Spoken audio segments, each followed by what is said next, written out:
ফারহান। একটা মানুষ সারা জীবন একটাই স্বপ্ন দেখেছিল, বাবার মুখে হাসি ফোটাবে, বাবার হাতে দলিলটা তুলে দেবে, পায়ে পড়বে, বলবে আব্বা মাফ করো। কিন্তু জীবন সবসময় স্বপ্নের মতো হয় না। ফাহাদ এখন রাস্তায়, বুকের কাছে দলিলটা চেপে ধরে আছে, হাত কাঁপছে, চোখে জল, কিন্তু মুখে হাসি, কারণ সে ভাবছে আজকেই শেষ হবে সব কষ্ট, আজকেই বাবাকে ফিরিয়ে দেবে তার সম্মান, আজকেই মা বাবার সামনে মাথা নত করবে, আজকেই নতুন করে শুরু হবে সবকিছু। কিন্তু ফারহানার একটা মেসেজ, একটাই মেসেজ, আর সব শেষ। আব্বা আর নেই। একবার না, 3 বার ভাবো এই কথাটা, আব্বা আর নেই। যে মানুষটার জন্য সব করেছিল, যে মানুষটার একটু হাসির জন্য সব ছেড়েছিল, যে মানুষটার ক্ষমার জন্য এতদিন অপেক্ষা করেছিল, সে আর নেই। দলিলটা হাতে আছে, কিন্তু হাতটা নেই যেখানে দেবে। এপিসোড 50-তে ফাহাদের সামনে 3টে পথ থাকবে। প্রথম পথ, ভেঙে পড়া, বাবাকে শেষবারের মতো দেখার জন্য ছুটে যাওয়া, কিন্তু বাড়িতে পা রাখতে গিয়ে থমকে যাওয়া, কারণ এই বাড়ি সে নিজেই একবার বিক্রি করে দিয়েছিল। এই দরজা দিয়ে ঢোকার অধিকার কি তার আছে? দ্বিতীয় পথ, মীরার মুখোমুখি হওয়া। মীরা জানে সব, মীরাই তাকে এই পথে এনেছে, কিন্তু মীরাও কি জানতো এই দামে সবকিছু কিনতে হবে?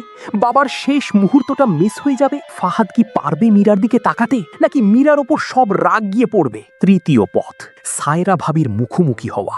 যে মানুষটা স্বামী হারিয়েছেন, যে মানুষটা স্বামী শেষ নিঃশ্বাসে বলে গেছেন ফাহাদকে ক্ষমা করে দাও, কিন্তু সায়রা ভাবি কি পারবেন এই মুহূর্তে, যখন কবর এখনো তাজা? এই গল্পের সবচেয়ে বড় যে প্রশ্নটা ছিল, সেটা টাকার না, বাড়ির না, সম্পত্তির না, প্রশ্নটা ছিল সময় মতো ক্ষমা না চাইলে কি সেই ক্ষমা আর পাওয়া যায়? ফাহাদ সময় মতো ফেরেনি, দলিল হাতে নিয়ে এসেছে, কিন্তু বাবা চলে গেছেন। এখন এই দলিলটা কোথায় রাখবে সে? আর আব্দুস সুবহান, যিনি নিজের বিশাল ক্ষতি করে বাড়িটা ফিরিয়ে দিলেন, নিজের বাবার স্মৃতির কথা বললেন, দাদার জমির গল্প বললেন, 5 বছর 6 মাস জেলের গল্প বললেন, এত বড় ত্যাগ করলেন, কিন্তু যার জন্য করলেন সে তো দেখতেই পেলেন। তাহলে কি এই ত্যাগের কোনো মানে ছিল?